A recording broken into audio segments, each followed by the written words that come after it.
Il y a une énorme différence entre un parieur né et une personne qui parie quand l'occasion s'en présente. Si le parieur né perd de l'argent, ça n'a aucune importance. Le lendemain, il a oublié tout ce qu'il a perdu la veille. Je suis moi-même ce qu'on appelle un parieur invétéré. Une fois, j'ai parié à 25 contre 1 que ma femme aurait des jumeaux. Et 5 minutes après, j'ai rappelé le bookmaker et lui ai dit « Je suis prêt à reparier sur le pari que je viens de vous confier. » « D'accord, allez-y. » Je lui ai répondu « Je parie que je vais perdre. » Ça ne l'a pas étonné et il m'a demandé ce que je pariais. J'aime beaucoup écrire de petites pièces sur les paris car je suis fasciné par le comportement des gens quand la mise prend de l'ampleur, comme on va le voir. L'Atlantique voyageur avait essuyé 2 jours de tempête. La mer s'était calmée le surlendemain. Les passagers les plus délicats, ceux qui n'avaient pas montré le bout de leur nez depuis l'appareillage, émergeaient de leur cabine et se traînaient jusqu'au pont. Le personnel avait emmailloté leurs jambes dans une couverture et avait disposé leurs chaises longues en rang d'oignons, face au pâle soleil d'octobre.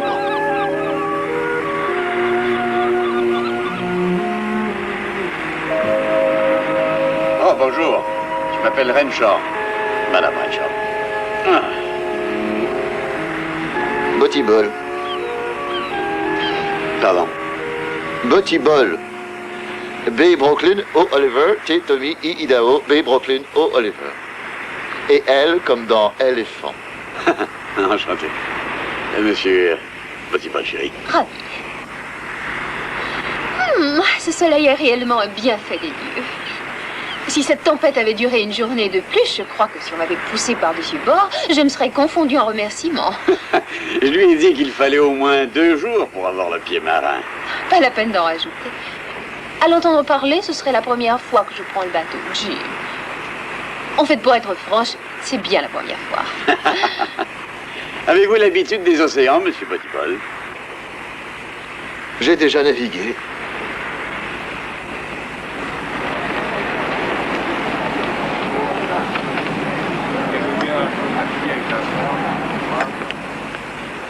Garçon, Oui, monsieur?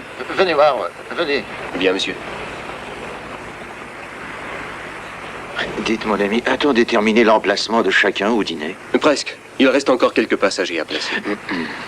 On dîne à la table du capitaine sur invitation uniquement. Bien sûr. Bien sûr. Mais il y a aussi la table du commandant second et celle du commissaire. Le commissaire? Oui. Le commissaire? Serait-il possible d'être à sa table? Buvons au souhait formulé par Monsieur Renshaw. Que la mer ne fasse plus de vagues. Que la mer se calme. Que la mer se calme. Mais dites-moi, Oui. je me demande ce qu'il pouvait bien y avoir en tout comme poule hier soir. Qu'est-ce que c'est que cette histoire de poule? Ah, serait-ce pour avoir des œufs frais que nous avons des poules à bord? Non, chérie, il ne s'agit pas de poules pondeuses, mais d'autres poules. Y aurait-il des femmes légères sur ce navire? Pas du tout. Poule signifie montant des enjeux. Tous les soirs, il y a des enchères dans le fumoir. Le capitaine estime combien de milles le navire devrait avoir parcouru avant midi le lendemain, et on peut miser sur cette estimation, soit en plus, soit en moins. Ça doit être amusant de faire ça. Monsieur Botty Ball voulait sûrement connaître le montant des enjeux. La poule est assez constante en général. Hier soir, elle se montait à 7000 livres. Oh là là! 7000 livres? Ça devrait faire à peu près 12 000 $ américains, non? Auriez-vous l'intention de miser à votre tour, monsieur Botty Ball? Peut-être Monsieur Renshaw.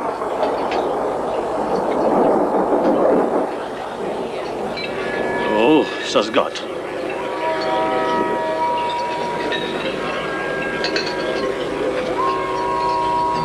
Ça y est, voilà que ça revient. Oh mon Dieu. Cela promet une nuit agitée. Ayez l'obligeance d'activer un peu le service. Spécialité du chef, Madame Renshaw, filet de turbo sauce hollandaise.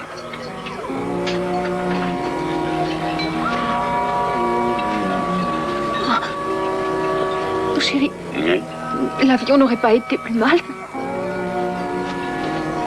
Oh, je vous demande de m'excuser, je pense qu'elle a besoin de moi.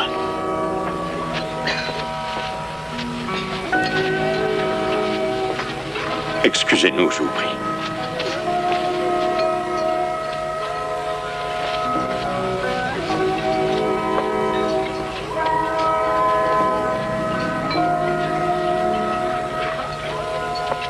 Commissaire, puis-je vous poser une question entre amis? De quoi s'agit-il, monsieur Bottibol? Voilà. J'aimerais savoir une petite chose. Le capitaine a-t-il estimé le nombre de 1000 marins qu'il compte parcourir d'ici à demain? Je fais référence à la poule. A-t-il pu fixer ce nombre avant que ça se gâte? Oui, il y a de fortes chances.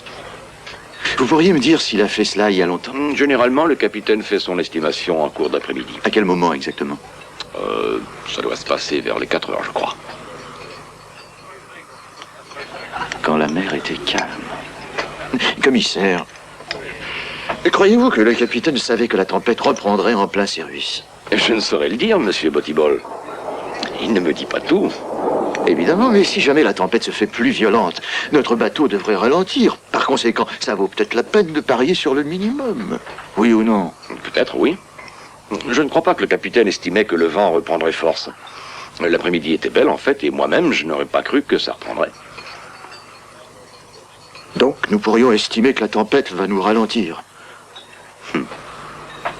Commissaire, ne niez pas que les prévisions dépassent que la météo ne saurait permettre.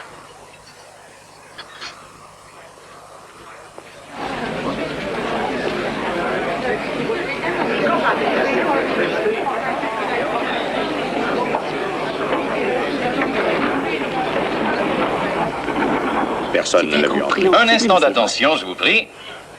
Les enjeux vont commencer. Le capitaine a estimé que notre course journalière, d'ici à demain midi, serait de 519 000 nautiques. Comme d'ordinaire, nous prendrons 10 numéros de chaque côté pour établir une moyenne, ce qui va nous valoir une fourchette de 509 à 529. Et si des passagers estiment que la course se situera en deçà ou au-delà de ces chiffres, nous pouvons accepter des enjeux à des chiffres soit inférieurs, soit supérieurs. Nous allons en tirer notre premier numéro. Je vous rappelle que l'estimation est de 519 000. Le premier numéro tiré au sort est, comme vous le voyez, 512. J'ai 90 $ pour commencer. 150. 150 $, qui dit mieux? 200. 200 $ à ma droite. Nous allons tirer un autre numéro. Oh, il s'agit d'un low field. Pour les personnes qui ne comprendraient pas l'anglais, je précise qu'il s'agit de chiffres inférieurs à la fourchette, c'est-à-dire inférieurs à 509 000 nautiques. Qui lance les enchères? 100 $. 100 $. 100 $ à ma gauche. Les enchères sont ouvertes. 150 $. 150 $. Qui dit mieux? 200 $. 200 $. Alors, qui dit mieux? 250. 250. 250. 300 $. 300 $. Madame a renchéri à 300 $. 350. Nous avons 350. Quelqu'un veut faire une enchère supérieure? 400 $. 400 $. 450. 450. Qui dit mieux? 500. 500 $. Nous avons 500 $. Quelqu'un veut faire une enchère supérieure? 550 $. 550 $. 600. 600. Qui dit mieux? 650 $. 650 $. 650. Qui dit mieux? 700 $. 700 $. Nous avons 700 $. Qui dit mieux que 700 $? 750 $. Nous avons 750 $ pour monsieur. Qui dit mieux? 800. 800 $ pour cet autre monsieur. 800. Qui dit mieux? 850 $. 850 $. Nous avons 850 $. Quelqu'un veut-il faire monter les enchères? 950. 1000 $. 1000 $. 1000 $. Bravo, monsieur. Qui veut nous offrir plus de 1000 $? 1000 $ une fois. 1000 $ deux fois. Adjugé pour 1000 $ à ce monsieur.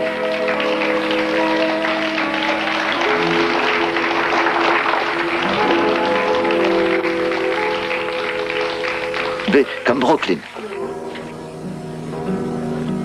Oh, vous êtes là. Ce navire a des airs de catafalque. Par contre, vous avez l'air réjoui. Le Lowfield, c'est moi. Le chiffre inférieur gagne à tout coup. C'est possible. De plus, il y a une jolie poule, n'est-ce pas? Disons que ça fait environ dans les 13 000 $. Ça en fait 14 Renshaw. Vous avez dû faire monter les enchères assez haut. 1000 $ tout rond. Oh! Vous n'y allez pas avec le dos de la cuillère. Oh, mais il n'y a pas que ça. C'est-à-dire? J'ai mis mes derniers $1000 en jeu. J'ai mis tout l'argent que j'avais en poche. Oh, mais dites-moi, c'est un pari stupide. Stupide? Stupide? Je trouve ça très intelligent, au contraire. Il n'y a aucun risque. Je ne peux pas perdre. C'est gagné d'avance. Mais oui, voyons, le capitaine comptait que tout resterait calme, seulement voilà. Il y a de la tempête à l'horizon. Tombeau, oh mère, tu es mon tombeau. Pourquoi? Oh, pour rien, je ne fais que reprendre les mots du poète, mon cher. Le poète. Oh oui. Dans mon rêve, tu es comme un petit bouton de rose que la douceur du soir perle de sa rosée. Très joli. Oui, et mon rêve n'est certainement pas imaginaire. Oh non. Ce n'est pas un rêve lointain. Il est même arrivé.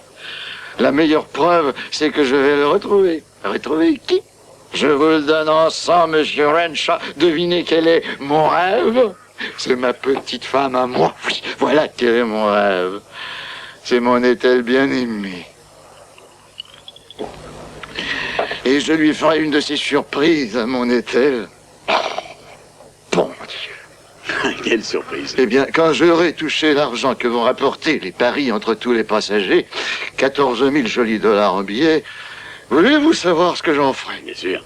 Je vais me payer une voiture extraordinaire avec ce magot. Je me précipiterai chez le premier marchand d'automobile et j'arriverai chez moi avec ma voiture. Rien que pour le plaisir de voir la tête qu'elle va faire. Voir son visage quand la voiture sera devant notre entrée. Imaginez un peu. Salut, Ethel, chérie. Je t'ai offert un petit cadeau, ma chérie. Je l'ai vu dans une vitrine en me promenant et je me suis dit, c'est ce modèle de voiture qu'Ethel a toujours voulu. Qu'est-ce que tu en dis? La couleur est jolie, non?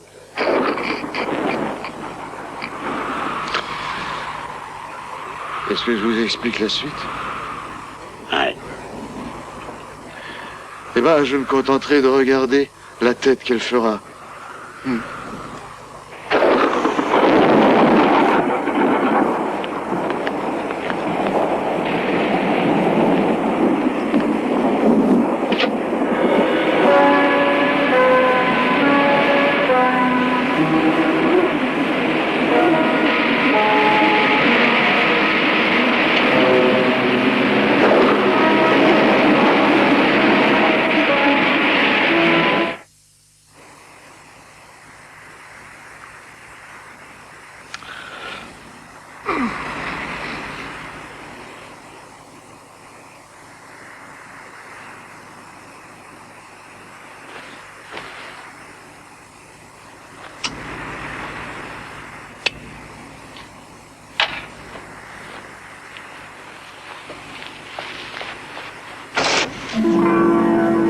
Oh non, c'est pas vrai.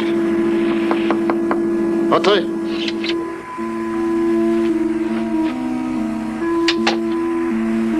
Bonjour, monsieur. Belle journée, n'est-ce pas? Quand la température a-t-elle changé? Au lever du jour, monsieur.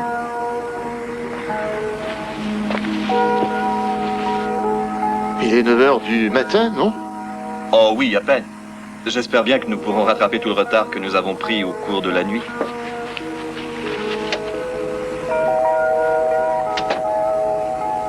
Oh mon Dieu. Qu'est-ce que j'ai fait? Qu'est-ce que j'ai pouvoir faire?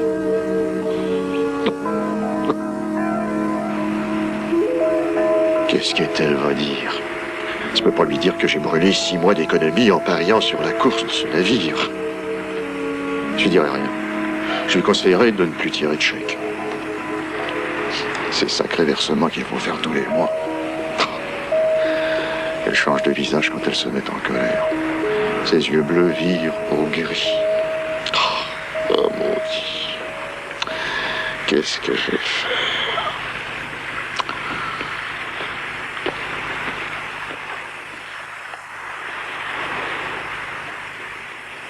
Bonjour. T'es calme. Ah oui, ce sera le calme plat pour toute la journée. Ouais. Vous allez perdre à moins que l'on ne reparte en sens contraire, subitement. Ah, hé, j'ai trouvé. Demandez donc au chef mécanicien de passer en marche arrière et versez-lui 10% sur le montant de vos gains. Ça lui fera $1400. Bah, c'est ça, vaut mieux rire que pleurer. Oui, puisque c'est fichu. Comme vous ne pouvez rien faire pour ralentir notre bateau, efforcez-vous de savoir perdre. Eh, pourquoi pas? Ah, c'est oublié.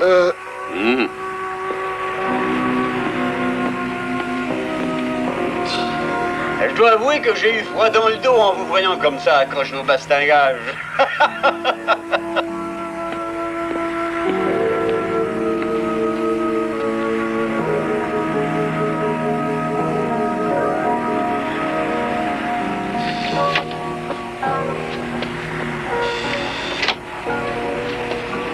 Commissaire, Ah, monsieur Bottibol, comment allez-vous? je crois que je peux mettre ce truc-là à la poubelle, non? Eh oui, les machines tournent à plein régime, malheureusement. J'étais en train de me demander si j'étais tombé loin du coup. Oui, j'aimerais bien savoir combien de temps il aurait dû faire tempête pour que j'ai pu gagner. Oh, moins d'une heure, je suppose? Oui, si le vent s'était maintenu pendant 1 heure, le retard était irrattrapable.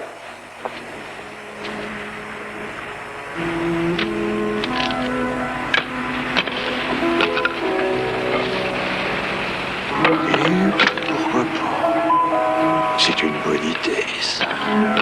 La mer est calme, je nagerai tranquillement et ils me repêcheront. Ils stopperont les machines, ils mettront une chaloupe à la mer et il leur faudra un bon quart d'heure pour aller jusqu'à moi et autant pour en revenir. En admettant que le navire file à 30 nœuds à l'heure, je lui ferai perdre une trentaine de milles sur la course prévue. Le compte y sera.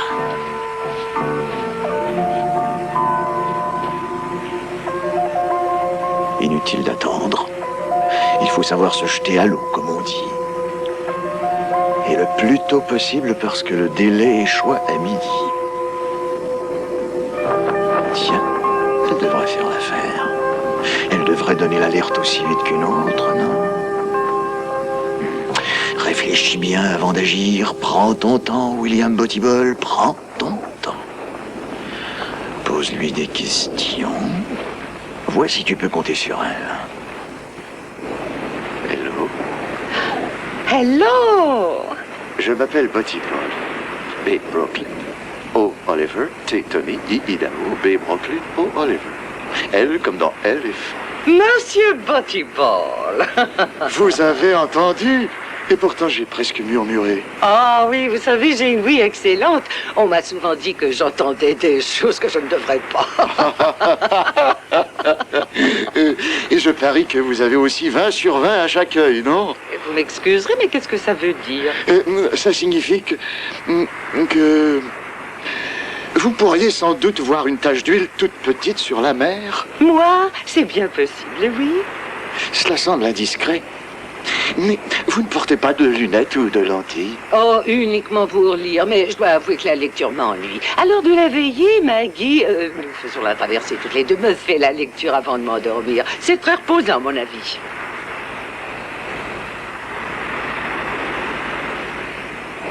Est-ce que vous auriez participé aux enjeux? Aux enjeux? Je ne sais pas ce que vous voulez dire. Eh ben, vous savez, les enchères au fumoir. Oui, on parie sur la course du bateau. On parie sur le temps, en plus ou en moins. Je me demandais si vous aviez acheté un numéro et si ça ne vous plairait pas que la traversée prenne un peu plus de temps. Oh, moi, je ne participe pas aux activités. Je vais me coucher de bonne heure après avoir dîné dans mon lit. Oui, se faire servir au lit, c'est très reposant. Il faut que je fasse mes petits exercices matinaux. Vous m'excuserez, mais je dois vous laisser, madame. Ma santé avant toute chose. Ravi de vous avoir connu. J'espère que nous nous reverrons. Au revoir. Mes respects.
Enfin, vous voilà.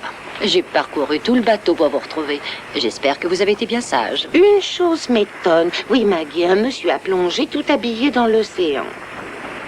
Qu'allez-vous encore inventer? Il faisait ses exercices matinaux et puis hop, il a sauté tout habillé dans l'eau en criant au secours. Vous ne trouvez pas ça curieux? Allons, vous racontez des histoires. Non, absolument pas, Maggie. Votre petite promenade a assez duré pour aujourd'hui. Et vous savez bien que je n'aime pas vous voir musarder seul sur le pont. Et puis, c'est l'heure de vos médicaments. Oui, Maggie. J'ai eu l'impression qu'il s'intéressait à moi. Oh oui, j'en suis persuadée. Il m'a posé des questions et je me demande si ce n'était pas une façon de me faire la cour. C'est possible, en effet. Ah, quel garçon charmant. Il m'a envoyé un baiser et il me faisait gentiment des petits signes de la main dans l'eau. C'était charmant, sa part. Oui, je l'ai vu. Il me faisait des signes de la main. Un vrai gentleman. Ah, il m'a même dit qu'il comptait bien me reprendre.